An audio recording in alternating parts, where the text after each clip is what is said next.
So this year we're not live for electromining due to the COVID-19 pandemic, but to maintain the spirits of the show this week, electromining will be hosting Electromining Africa 2020 Connect, which is a virtual event.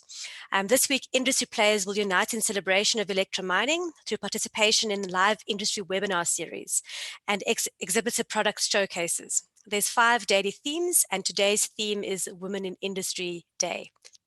For the last 48 years, which is my age, so that's how long it's been going, electromining has been on the forefront of delivering the latest products, services, and innovations to a captive and receptive audience, bringing together industries from mining, manufacturing, electrical, power, transport, and new for 2020, automation. It is the largest show of its kind on the African continent and highly anticipated by all. So this makes the cancellation of the 2020 edition as a result of the global COVID-19 pandemic all the more disappointing. But we can still connect, so let's keep our industry connected. So for today's topic, we'll be speaking about the impact of modernization and automation on women in the mining industry. Traditionally, conventional mining methods were often characterized by physically demanding manual labor. The introduction of technology is not a replacement of people with machines, but rather a transition and transformation to the mine of tomorrow. As mining is modernized and we move to more automated processes, more opportunities are opening up for women, and mining should get safer for both women and men. According to the numbers from the Minerals Council, women currently make up 12% of the mining workforce in South Africa, which is a significant improvement from the last 10 years, but we still have a long way to go before we have a balanced workforce. So the question is whether the focus and introduction of technology will facilitate the improved representation of women as a result of technological innovations. So will these innovations not only make mining more attractive, but also more accessible to women? So before we go into introducing you to our panelists, I'd like to do a quick poll, and if we can get it up on the screen. And the question we'd like to ask all of our attendees here is, what would make the industry or the sector more attractive to women? And you've got a couple of choices there. So you'll see there's choices. So please just, it will pop up on your screen. Just choose one of the options there, and you've got there mentorship, safety, certainty, bursaries and graduate programs, career days at schools, maths and science supports at schools, jobs in cities, because mine's always out in the bundu somewhere, flexible working conditions, more personal development and opportunities, or lifelong learning opportunities. So let's have a look and see what people are selecting. So a lot of people say more flexible working conditions. And I think that's definitely been highlighted through the COVID-19 pandemic, that it's actually possible for us to work remotely, and it's sort of brought us kicking and screaming into the 21st century. Okay, great stuff. So that's the one that wins, flexible working conditions. But there's also a lot of interest in more personal development opportunities, and then also mentorship. And that's some of the things we also see as a result of the work we do in Women in Mining South Africa, is that people are always looking for more mentors and more development opportunities. So that's sort of consistent with what we see as well. Okay, thanks very much for your participation. So let me give you a brief introduction of our very esteemed panelists for today. So we have Vanessa Naika, who is the head of early talent for Anglo American, where she focuses on understanding the changing nature of work and its impact on the workforce. Then we have Tebogo Marope, who is a director at Those Devs company, which is a custom software development company focused on delivering world-class applications. And that builds on her passion for mining technology, such as immersive virtual reality and those sort of things. Then I have Bongi Ntsolengwe, who is the executive manager for mining at CSIR. She's held various positions in the mining industry, and she's passionate about mine modernization. Then I've got Sietse van der Woude. He is a senior executive for modernization and safety at the Minerals Council of South Africa, where he focuses on facilitating people-centric modernization of the mining industry to drive safety. You can read more about our panelists by clicking on their profiles in the invite for this webinar. There's much more information about them. So what we'll do now is I'll give each panelist an opportunity to give a brief statement on how they think modernization and automation might impact women in the mining industry. So we'll start off with Vanessa. Thanks, Vanessa. Thanks, Petra, and to WiMSA and Electromining for the opportunity to speak today. I'd like to start off by saying that I am a woman in mining, and I will also own that I'm a stalwart in mining. I started off my career some 22 years ago, prior to which I spent quite a few years in the petrochemical industry as well. And both those industries, as you can appreciate at the time, were quite sparse with women. In fact, I was probably amongst the first Black female engineers to join Anglo American in the late 1990s. And that is not a long time ago. So as many other women in the industry, I've had to face a fair share of challenges along the way. But the one prevailing fact is that the industry has come a long way since the 1990s and is one that I've grown to love and appreciate quite a lot. So let me start by highlighting a few pertinent characteristics about the mining sector and then share some perspectives on the role of innovation and technology as I see it. So mining is capital intensive, often needing large-scale operations to make economic sense and sustained returns. These economies of scale come at a cost, and the need for large upfront capital can be a significant barrier to entry and create self-selection. Secondly, the nature of our business is cyclical. We have undifferentiated commodities and global price setting that makes us price takers. So driving for efficiencies across the value chain is prudent as it creates buffers when we have price declines. And perhaps most importantly, in the context of South Africa, we are a regulated industry and therefore subject to various local interactions and fair share impacts, in addition to just company taxation. So that paints a picture of the mining as a sector. Now, if we turn my focus to mining and its place in the world, the really exciting stuff, then we have to appreciate that mining is integrally linked to the way modern life is today. Mining, in my view, is synonymous with resources, be it metals and minerals that enable ICT, or the delivery of water to sustain people's lives, or the energy sources that propel modern living. Mining and minerals are what makes our modern world tick. But we need to be responsible miners so that generations to come can still benefit from what Earth provides. And therein lies the opportunity for innovation and advanced technology. And this without losing sight that we operate as part of a broader ecosystem. So for me, innovation, digitalization, automation, robotic applications are impacting all parts of our mining value chain, including the technical and the non-technical support elements that create some really interesting workforce and supply chain opportunities. But local workforces and supply chains need to understand and appreciate these impacts. They need to be globally competitive and not be slow to adopt, adapt, and transition if we are to benefit from these technology advancements. Innovation and technology are fundamentally shaping processes and practices, business models, organization models. Smart mines, incorporating anything from drones, automated trucks, continuous drilling, wearables, 3D printing, are becoming far more commonplace in most mines across the world, including South Africa. And with that, the workforce needs are shifting to more advanced skills and roles. And this in itself opens so many avenues for women to enter and contribute to the sector. And on that note, I think, Petra, it's a good place to stop and probably hand over back to you. Thanks, Vanessa.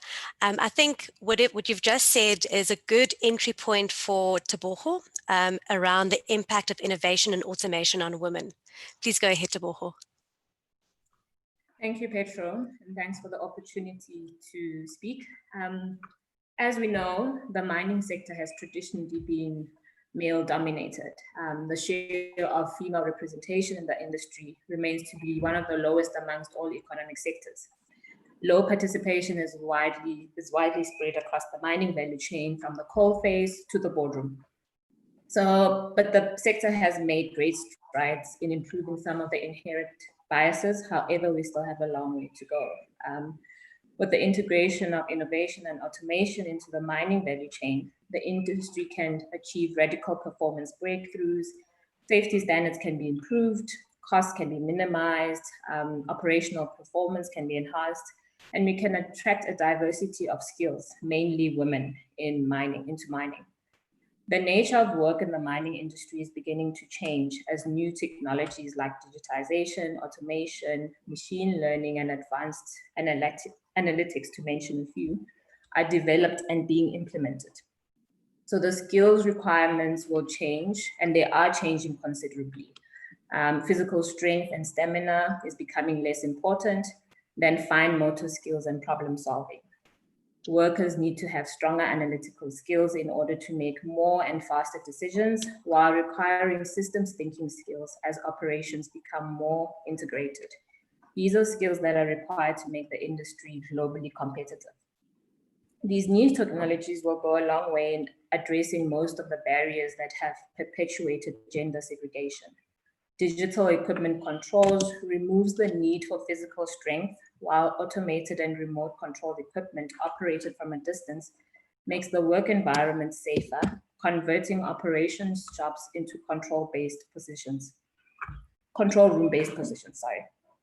Smart systems, automation, and remote control will take over dangerous as well as routine work so that operators can focus on learning, creating, and valuing work tasks in a safe environment.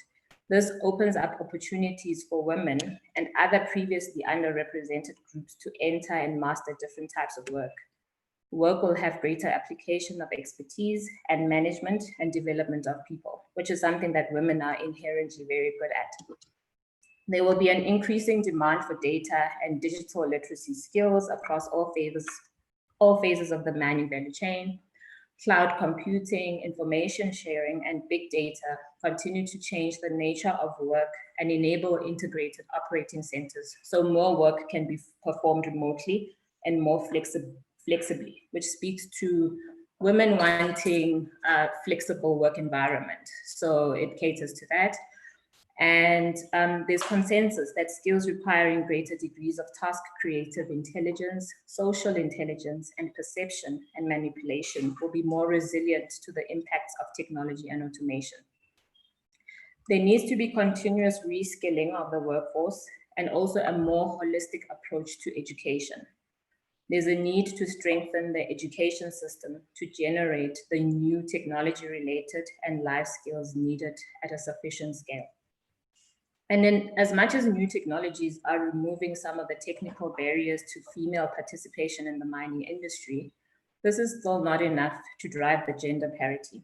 Non-technical constraints continue to limit female participation. Gender stereotyping and norms continue to be widespread. We need to shift the debate on how women can contribute to the success of the industry. Lower female enrollment rates in higher education, especially in science, technology, and engineering and mathematics fields, deter women from fully releasing the chances offered by these new technologies in the industry. So focus needs to be placed in attracting more females to do STEM courses in varsity and as well as the careers. Research has shown that statistically, 70% of women engineers leave the engineering sector after starting a career in engineering. Furthermore, research also shows that the predominant contributing factor to this alarming statistics is that after entering the engineering sector or the mining sector, women generally feel undervalued and feel that their competency is constantly questioned, resulting in self-doubt and a lack of confidence and imminently leaving the field. That's showing the need for this initiative. I think I'll leave it here, and yeah. Thanks very much, Tebogo. So I think it would be nice to do a bit of a segue here into Bongi. How did you, how did innovation sort of help you throughout your career? Thank you, Petra, and good morning to all the participants.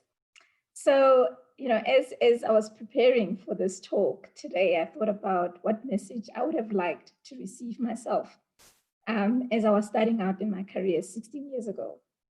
So in my career, some of the concerns that I had was, which growth career ladder opportunities were available for me and which path was the right one. Ultimately, which discipline was I going to mature into as I grow old? This, as mining was known and is still known to be a rugged environment characterized by overalls, pick and shovels, where the glass ceiling seemingly looked more like a hard rock face.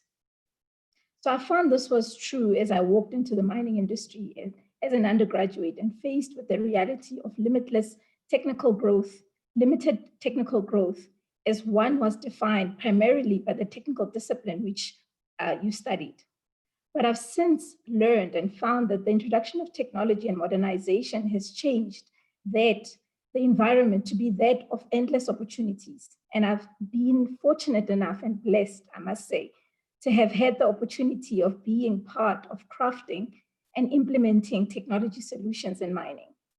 I'm grateful because my experience has been eye-opening and exciting as I was part of a digital transformation journey, witnessing how technology has transformed the industry's value chain to becoming much safer, more efficient, cost-effective, and at the heart of it all, people-centered. I've seen how the introduction of an advanced process control system meant that an operator's role was now changed from daily routine manually setting a crusher to that of performing diagnostics analysis while sitting in a high-tech digital control center, similarly to that of a space shuttle command center, which I've only seen in movies. So we've also seen the introduction of drones, also known as unmanned aerial vehicles, for application of collecting geological survey data, conducting engineering inspections remotely. The application and the list goes on. This breaks the stereotype of using manual data collection tools while opening up a wider scope of career choices along the mining value chain. It is exciting not only for young people whom wish to build careers in mining today, but also what it means is it builds one with diverse and digital skills that are able to be used in other industries, meaning that one doesn't need to conform only to mining, but can alter to different industries. So my personal experience was feeling an excitement after witnessing my first ever drone flight experience in mining back in 2015. And sharing that experience with my daughters, how excited they were, hearing of a drone flying over a mine site, and how they raved about how cool my job was. I think that gained me a lot of points. So there was a lot of excitement, in my life, and coming to the application of data and analytics, cloud computing. These have enabled transparency in real time, as well as breaking the discipline of silos. Mining value chain has always been known being in silos, and this has now built an integrated mining value chain, including offering much needed decision support for operational managers, which I can remember being one. I needed some data to guide my decision. So there are so many opportunities brought about by modernization of mining operations. From backbone infrastructure, one could get involved in communications to enable the data connection, and to designing systems, operational maintenance of sensors. The list is endless to the number of opportunities that now exist in mining. So surely the adoption of technology in mines has changed the look and how we used to operate mines previously to how we operate them today, creating a new and exciting opportunities for both men and women. I'll leave it there. Thank you, Petra. Thanks, Bongi. I mean, I like what you said about your technical discipline not limiting your career path in mining. I think there's a lot of people who start off in one technical discipline and then end up somewhere completely different in mining, because there's so many opportunities and so many opportunities for growth if you grab them. So I'd like to go over to Setsa now, who will focus on how mining, innovation, and gender equality reinforce each other in a virtuous cycle. And this is all accelerated by COVID-19, of course. Thanks, Setsa.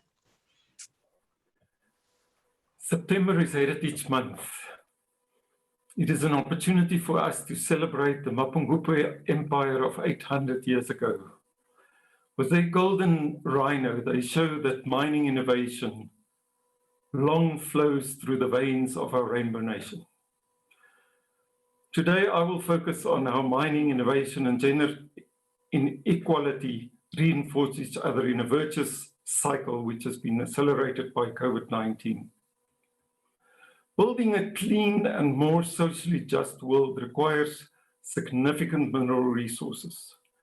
The fourth industrial revolution, which is a digital revolution that uses gold, copper, lithium, and rare earths, cannot proceed without electrifying and circuit boarding the whole world. The 4IR is powered by wind turbines that need specialized steels to reach their immense heights. It is enabled by high-speed internet connections reliant on thousands of kilometers of cabling. Mining is thus not a passive observer to the fourth industrial revolution, but a leading actor in it. Like innovation needs mining, mining needs innovation. South Africa has the opportunity to be the star in the story, yet we need to make different decisions about innovation. Consider that over the last decade, multi-factor productivity, a key indicator of innovation, has fallen by 7.6% in the mining sector. This has contributed to 2/3 of South African mining output today being in the upper half of the global mining cost curve. This has led to a decline in mining output by 10% and a subsequent decline in mining sales by 1.1% every year. To turn this decline around requires that we solve a root cause and that we invest more into inclusive and effective innovation. This year, as we all know, we've seen our lives change beyond what anyone imagined. Remote working, flexible working hours have been forced by COVID-19 and enabled by digital technologies. Because of COVID-19, the 4IR, characterized by automation and digitization, is taking a quantum leap as governments, businesses, education institutions, conference hosting, and individuals rapidly adapt or die. Two good examples. Impala's Marula mine started operating a double drill shift, something that has been considered for decades, but always thought not to be possible. Seriti registered over 80% of the employees on a mobile app with weekly messages from the CEOs and regular company information. This app will remain an engagement tool long beyond COVID-19. It is clear that with the right incentives, what we thought impossible is actually not impossible. That we have the capacity and we have the ability to make different decisions and to do things in different ways. And that is what innovation is. Automation will transform the fitness requirements for jobs. The physical strength requirements historically needed in underground mining will become obsolete and will no longer be a natural barrier to entry for a workforce diverse in all respects. What difference can possibly exist between men and women if a rock drill operator is operated via a remote computer or with robotic aids? As soon as we de-physicalize our work, we will drive gender equality. As Nolita Fakude, our Vice President and Women in Mining champion, said, no industry and no country can continue to thrive if it only uses half the population. The transition to this modern mining only leads to job losses if not managed in a socially just manner. Vulnerable groups employed in at-risk jobs must be engaged and to co-create modern mining that will enable zero harm, global competitiveness, and improvement in the lives of each employee and mining community. The transition to modern mining will thus save existing jobs, create new jobs in mining and in other industries such as manufacturing and digital services. Innovative ways should be sought to accelerate this upskilling of current employees for new jobs in mining or reskilling them for new jobs in other industries. In conclusion, mining is an integral part of human society and will build a cleaner, more socially just world. Innovation in mining will create a more competitive industry that can create opportunities and value for all the stakeholders. By building a more inclusive sector, it will become more productive, attract the best gender equal talent, and ultimately contribute even more as we reimagine our economy and society beyond the COVID-19 pandemic. Thanks, I'll leave it there.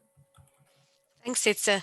What I'm going to do next is just ask each panelist a question, but I'm also going to be informed by the questions that you guys post in the Q&A session. And there's some good questions coming up already, so thanks very much for everybody who's posting questions.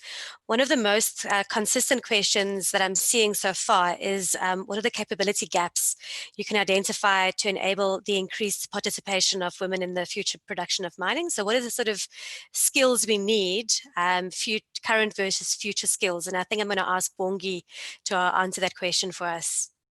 Thank you. Thank you, Petra. So I'll touch on, I mean, there's a number of gaps that exist, but I'll just touch on a few. One of them being a lack in the focused research centered around development of innovations that enable support and participation of more women in mining.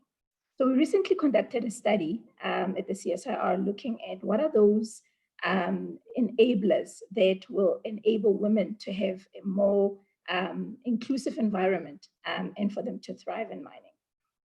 And the study showed that some of the PPE and equipment used in the industry are not suitable for women. The economic study also, the results showed that 99% of the female operators considered conventional self-rescue pack too heavy and too bulky to carry around. So for everyone else, a self-rescue pack is a belt-worn respiratory protection device worn around by underground mine workers. And this is used in an emergency to provide oxygen support.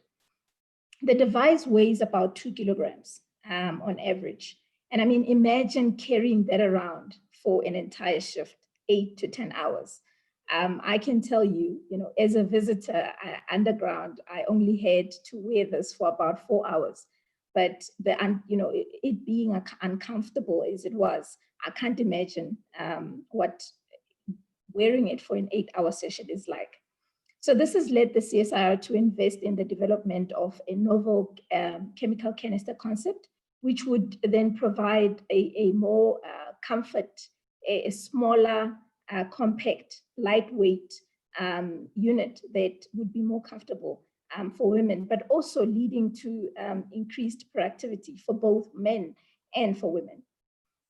And secondly, I believe that it's about time that we start to develop dynamic capabilities, especially in the area of digital technology to enhance traditional technical disciplines. And I think, as I shared my career and my concerns, I was confronted with the challenge of, which discipline does one mature into?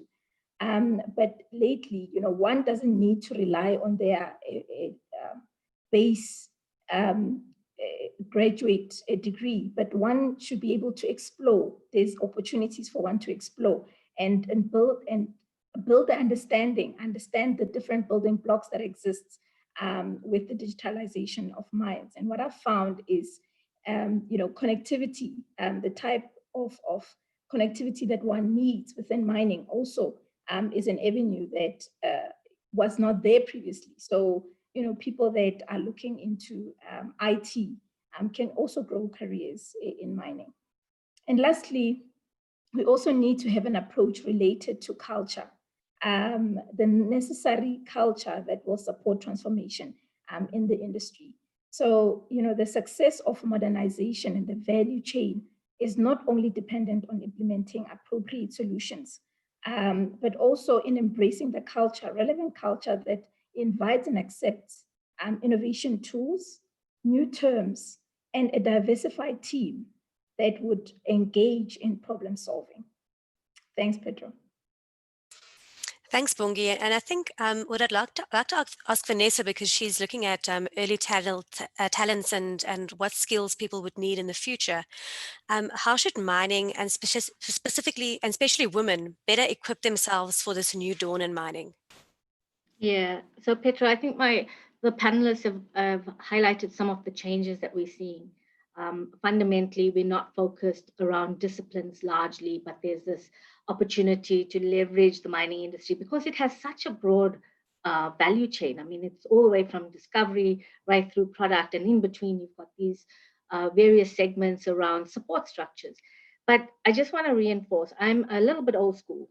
So for me, having a strong foundational, and if you come with a strong sense of, technical skills, particularly as an entry point into the mining industry, that always sets you up. So don't underestimate the leverage you have from a strong foundation, from a strong technical foundation or a discipline foundation that you own. And from there, the world's your oyster because you can leverage it no matter which way you want to take your career because the industry is quite vast, right? So that's my personal perspective around the one aspect. The second aspect is you've heard today that the mining industry is changing. There's this new dawn to mining, and a lot of it is driven through technology and innovation. So perhaps start off with better understanding our industry. Start off by understanding how mining and minerals actually operates. That's the first step. And then appreciate the changing labor dynamics because the old models don't ring true anymore. It's not just labor intensive, it's advanced technology and advanced skills. Sietsa pointed that out. As we advance into innovation and technology, whether it's driving safety or it's driving efficiencies and improvements, it's about how do we make a profitable business? And with that, what are the changing landscape for skills? So, the old adage around cognitive skills, just be super good at what you're doing, still holds true, but you need other stuff. You really need to be able to project manage. You need to critically think, as pointed out, etc. So get comfortable with that. There was a question on the chat around what does social intelligence mean? And in my perspective, this is broader. It talks to empathy. It talks to our ability to listen because we operate in a complex environment. It's not just about production. It's about all of the other interactions that actually play on our landscape, the communities that we're involved in, the suppliers that feed, that support our business. All of that is a new way of working for many people that are typically just getting a degree. So bear that in mind. And then I think revisit all of those prejudices and biases and viewpoints that you might have had from a fresh perspective, a fresher perspective. The mining industry is changing and has been changing. There have been practical limitations, and there still are some, and there's various cultural norms, has been pointed out. But there's a lot that's happening, and a lot of the innovation and technology is driving to change those challenges. So as you all know, mining is often seen as hazardous, fraught with safety, environmental risks. And in the last couple of decades, that has changed significantly as we brought on technology and innovation solutions. The other one is around physical strength. I mean, many of the panelists spoke about that. With the advances of technology, we're seeing things like hydraulic steering coming on board, which reduces the strength requirements for heavy machinery, particularly. And then, as you pointed out, Petra, COVID has really pushed us into the new world, right? So remote work locations, 15 years ago, when I remember being part of a project that looked at integrated operating centers outside of the mine production area. And that's becoming more and more real. So the prospects for greater flexibility. And that appeals both to women as well as younger generations, millennials, Gen Z. They want work-life balance. So, the industry is becoming far more intentional to look at our challenges and address them in different ways. We're not averse to that. And I think that makes it really, really exciting. I think the fundamental thing for me, though, is that we still have gender stereotypes. We still, operate with various conscious and unconscious biases. And the cultural norms that we have around mining are a major hindrance. For me, women need to start opting for relevant degrees because, as I said, I started off by saying those educational choices set the foundation. And many women don't enter that across the world. I mean, it's really a vicious impact if we're thinking about how we build out pipelines, because if we don't have the inputs, then it makes it a bit of a struggle. So let's encourage the girl child in particular to really take up stem cells. I mean, we're all mums and dads. Let's make sure all our kids appreciate STEM, see that as an option for a career, and from there can really leverage that.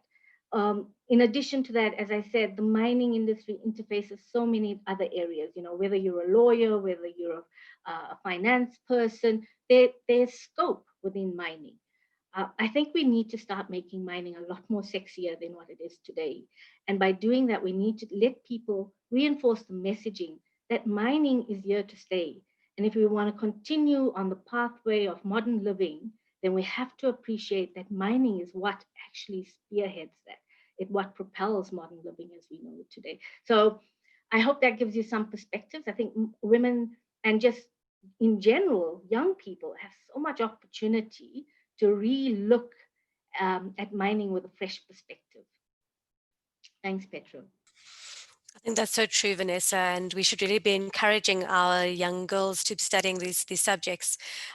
Women in Mining hosts an annual career day where we do just that, and we've got big plans for 2021 in terms of doing a bit of a road show to some schools as well. So anybody out there wants to sponsor us, we'd be happy to speak to you.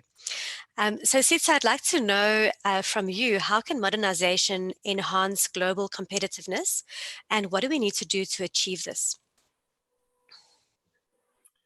Thank you. I think apart from the economic benefits that I've spoken about in my introductory remarks, modern mining will definitely reduce many of the negative social and environmental impacts that a number of the panelists have referred to. If you look at the world's largest investors today, you take an organization like BlackRock or the Norwegian Sovereign Wealth Fund, they have in recent years actively increased their focus much more on the purpose of business rather than the profit of business. And there are numerous examples now of how environmental disasters, such as tailings dams failures, corruption charges, or the destruction of heritage sites impacted on companies' reputation, their social license to operate, and then also working through to their share performance. So the most advanced companies and those who will survive in the longer term are taking the right side against racism and also the very unfortunate gender-based violence. The firms that fail to do that so and make those changes will increasingly be distant from the best talent that we have, also amongst males and females. They will find it harder to access capital, and they will struggle against a continuously declining social license to operate. And all of these together, not only the economics, today directly affect global competitiveness. So in terms of your question of what we need to do, I think the first thing is that we need to, take a values approach rather than a profit approach. We need to embrace the values of being people-centric, being collaborative, learning by doing, and also bringing hope to so many people who, especially in these times, have suffered either via health or through effect on their livelihoods. We need to adopt a much more people-centric 4IR-enabled modernization strategy that provides the solutions for global competitive mining of our current ore bodies, and then also those yet to be discovered through innovative greenfield explorations, like through drones that have been mentioned. We need to expand and gender equal our innovation capacity to restore South Africa as a leader in globally competitive mining. We need lean and well-governed public-private partnership institutions like the Mandela Mining Precinct. And we need to enhance critical mining innovation infrastructure, such as a test mine, where innovators, whether they are male or female, can actually bridge the innovation gap between the research that they do and coming up with globally competitive products. And then last but not least, we need to find ways in which we can enhance a multiple source and a very significant mining innovation investment to actually leverage modernization effectively as a key tool and to achieve our purpose towards a cleaner, socially just and gender equal world. Thanks, Petra. I'll leave it there. Thanks, Edsa. What I'd like to ask Teboho at this point in time is, because I know you're very interested in entrepreneurship, through automation and digitization, what are the opportunities for women entrepreneurs in mining?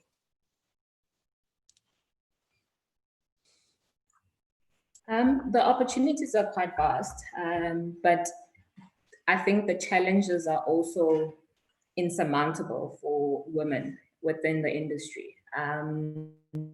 So as much as there's a huge drive and encouragement for Black-owned companies, there are no visible or there are limited incentives or benefits for female-owned businesses to progress in the industry. And that, I think, cuts across all industries. And there are also deeply rooted socio-cultural challenges that women encounter in their day-to-day lives, where, you know, your capabilities are questioned just for merely being a woman. And this is predominantly in the technology industry, where big corporates take advantage of small businesses, where small businesses are asked to do work for free all the time with the promise of future contracts that never really materialize. And that drives businesses, it drives companies out of business, really. And there's a lack of support for funding and networking. So it's mostly about who you know and the contacts that you have. So those are the challenges, and then the opportunities are diverse. It encourages one to be innovative, to tap into things that are not known for, well, that are not so common, including augmented reality, virtual reality for training. And that is quite empowering for the labor force on the mines as well, irrespective of gender. So I'll leave it there for now. Well, while I have you on the line, Teboho, there's a question in the chat box around the application of drones in the mining industry. So what are all the applications that you know of? Somebody asked an interesting question about that. The ones that I know, I think Bongi can also touch on that more. She's probably worked with drones a bit more. It's mostly on photogrammetry, especially in the open cast mines, where, you know, those can be used for that. And yeah, so I don't know, Bongi, if you want to add on.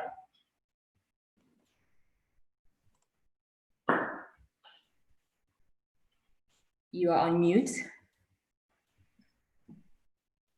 Oh, okay. Thank you. Thanks, Teboho, for that. The opportunities are endless. I mean, to name a few, drones are currently being used in mining for operational monitoring, monitoring blasting, for operator training, the utilization of the videos, fixed plant and infrastructure inspections, thermal inspections using a thermal attachments, and using an infrared sensor, in processing, inspection of slimes dams remotely, discard dumps, implant stockpiles as well, doing surveys remotely on that. Basically, any survey, that needs to be done, and this is done quicker, as opposed to the tripod stand and driving around. So it opens up a unlimited application in the environment space, dust sampling in terms of vegetation and monitoring for rehabilitation, security, for instance, looking at some of the mines and remote areas that they operate in, how vast they are. So day and nighttime surveillance, game management. So the applications are definitely endless. Thanks, Bongi. I always find it fascinating to speak about these things that used to be completely out of our scope 10 years ago. Now we can use them like they're just there to be used. Vanessa, I've got a question for you. I'm going into the chat box now. So if everybody's got more questions, please post them there. And if we don't get around to answering your question today, you can still be in contact with our panelists after the discussion as well. And you can post your questions and they'll answer them as well. So Vanessa, the question is that you mentioned that there is scope for various people, financial and legal people in the industry. So which positions, what other positions should people be looking out for, which aren't necessarily 100% mining related, but could also provide opportunities in the mining industry? Yeah, so the one thing we talk a lot about, like big data, data analytics. The reality is the mining industry hasn't been very good at bringing those careers in. So they're still very light. So right now, I think, as we start to see some of these intersections with other industries, data analytics, programming, stuff that typically we'd outsource to others are now becoming career options within mining, other than just mining engineer, geologist, etc. So that's the one. The second piece is around learning. So as we think about reskilling, Petra, you and I are not professional learning specialists. We're reliant on really good thinking around how do we do instructional design, how do we think about curriculums and this learning piece. So there's a big piece of work around learning, and therein lies the opportunity to even work with some of the academia folk and other educational providers, because it's about adult learning, not necessarily just learning. How do we think about this from an adult perspective? How do we bring in the experiential pieces? How do we make sure that we create the environments for people to fail safely, but also to be able to take that back into the workplace and find applications? So learning, we've seen the plethora of MOOCs, etc., but learning has to take on a technology lens plus a motivational lens and a passion for learning. How do we do that in a workforce that needs to probably transition? So you've got some, the younger folk coming in, people from other industries will be really excited about that, but how do we take all our people along? So that's a big piece. The other stuff around cultural pieces, the gender issues, these are specialists. So we require people to help us to think about it from a comms perspective, from a psychology perspective. And these aren't the traditional roles that we lay with mining, but that's the intersections. The other big piece is community. So as we start to look at the SDG goals, as we become more around how do we play our part as mining in society, and not just mining about production, what's our role? That purpose-led perspective that Sietze spoke about just opens it up. I mean, we engage daily with people around such broader agendas around purpose, environmental, how do we think about our carbon footprint, what's the legal implications as we move into different areas. So I hope that helps giving you some perspectives. And I think that shares light about, think about all the support functions as well as the normal technical hardcore, how do I get the ore from the ground into something that's viable. But think about all of the other support stuff, supply chain, IT.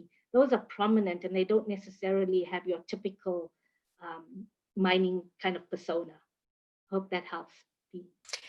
It does, Vanessa, and I think there's so many opportunities to be innovative in that area, especially supplying to mines as well in what you supply. And I think I've got a question here for Sietsa. I'm going to ask you this question.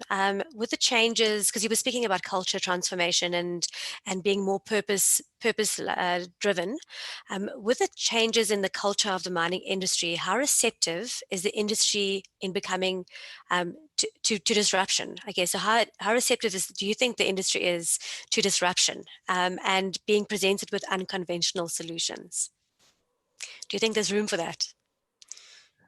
Well, I definitely think that we are at risk of being seriously disrupted.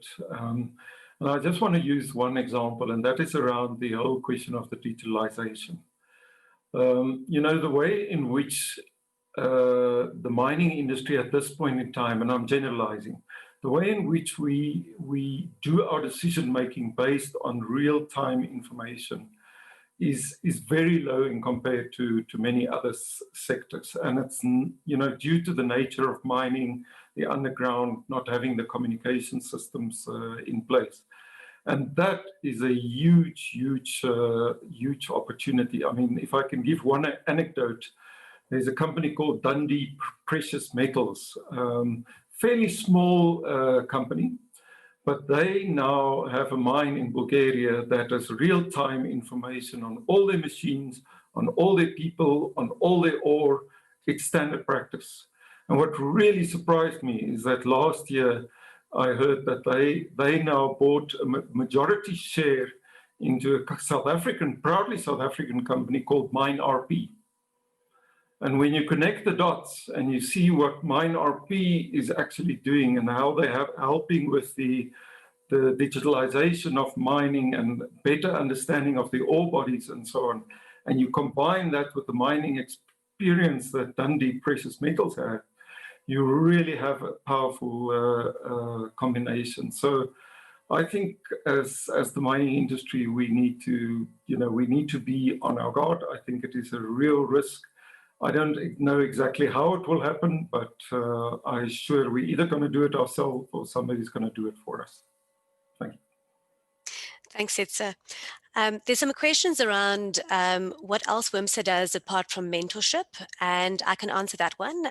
It's a platform. We create a safe space for for women in the industry to network and to share their stories. And there's a lot of events that are happening in that space, as well as we focus a lot on creating awareness. So we don't necessarily do specific initiatives, but we create awareness about opportunities that exist within the mining industry for women to be able to grow. I'd like to ask, there's a question around, I think I'm going to ask this one to Boho. What can women in senior positions do to create more opportunities in the mining industry for their female colleagues? So how do we lift as we rise, pretty much? I think it's about creating an environment that's suitable for both men and women. I mean, currently the industry caters for men. I'll give an example where women are predominantly the caregivers at home, and if the forces were balanced, then it would give women more opportunity to thrive in the workforce. So that's the one angle. The second one is creating a flexible environment where the work-life balance is equal and balanced. I think that will go a long way in making sure that women thrive and that, it's more attracting and appealing to women, as well as creating an equally balanced platform in the workforce, in the workplace, that being pay, ensuring that, there isn't a pay gap between women and men, and that women feel adequately supported, just as men are supported. I think that's what we need to do as women, to make sure that those that come after us, they don't have to go through the same challenges that we've gone through, and that, you know, there are equal opportunities for both men and women for a successful career. Yeah. Thank you. Okay. Yeah, we've almost at the end of our session. So I think what I'd like to do is give each panelist an opportunity to, in one sentence, just close off. I don't know who's going to go first. I'm going to speak long so you can think about it. Just close off in one sentence why the future looks bright for women in mining as a result of automation and modernization. So let me start with Sietse. For me, it's clear that if we're looking at a clean and a socially just mining industry that will be gender equal, that will be disability equal, and so on, that is going to be the future that will attract the best talent to mining. And I want to emphasize the innovation towards that world needs mining, and mining needs innovation. Thank you. Thanks, Sietse. Let's ask Bongi, why does the future look bright for women in mining? I think we live in an environment that has overtaken the way we as humans interact. And the introduction of technology has, even in more ways, ensured that, you know, there's more collaboration, that the opportunities are endless. And I think for both men and women, there is an opportunity for us to really make innovation more people-centered and take a centered approach that will see people getting involved in innovation rather than innovation being done for them. So participation in actual development of technologies and solutions that will ensure that people actually embrace them and take them up quickly. Thanks, Bongi. And Teboho, why do you think the future looks bright for women in mining? Because we live in times that are constantly evolving and changing, it creates an agile environment for learning and continuous improvement. So one has to just adapt and fall in love with learning, and that can take one anyway. I mean, I qualified as a mining engineer, but I'm in the technology space, and it's just through a process of continuous learning and improvement. And that can only be fun and bring new opportunities for women. So yeah, the world is our oyster. Thank you. Thanks, Teboho. And finally, Vanessa. Thanks, P. You know, for me, I'll close off by reinforcing that I feel quite privileged to be part of the mining industry. You know, the stalwart, I don't take it lightly. We're at such a pivotal tipping point at the moment. I mean, we've created this identity. Mining is so uniquely positioned in the world because we play this role with partnerships in host communities and partnerships with government, and we're there. We're this tripod, and for me, that's a unique perspective for mining compared to any other sector. It does bring some challenges. Don't get me wrong. We often expected to do a lot more, and we do a lot more. So for me, the big piece is that mining for the first time, or mining not for the first time, but it's really communicated these days, is that we're really purpose-driven. We're intentional about how we want to be part of society, whether it's about our integrated reporting, how we position ourselves in the open market, and how we position ourselves with broad stakeholders. And, you know, to have that consciousness is what makes it exciting for women, because women are fundamentally conscious around a plethora of events and how we position ourselves in society, how we position ourselves in the home, and how we position ourselves in our career. And to do it with an evolving sector, for me, that's the excitement. And it's a sector that has to, if the world is going to tick, then for me, mining goes along with that. So it has longevity. It's not a fly-by-night sector. It's been here for hundreds of years, and it'll remain for hundreds more. So that's my closeout statement, P. Thanks, Vanessa. So that sort of brings us to the end of the session for today. So I'd like to thank all of the people who dialed in today, both on Zoom and on YouTube for dialing in and for asking lots of interesting questions, which we hope to answer for you in the future as well. If you'd like to know more about Women in Mining South Africa, you can go to wimsa.org.za, or you can follow us on LinkedIn or Facebook. I'd like to say thank you very much to our panelists for all of their insights and bringing your knowledge to this group. And then lastly, I'd like to thank Electra Mining for having us this year, and happy 48th birthday. Thanks, everyone.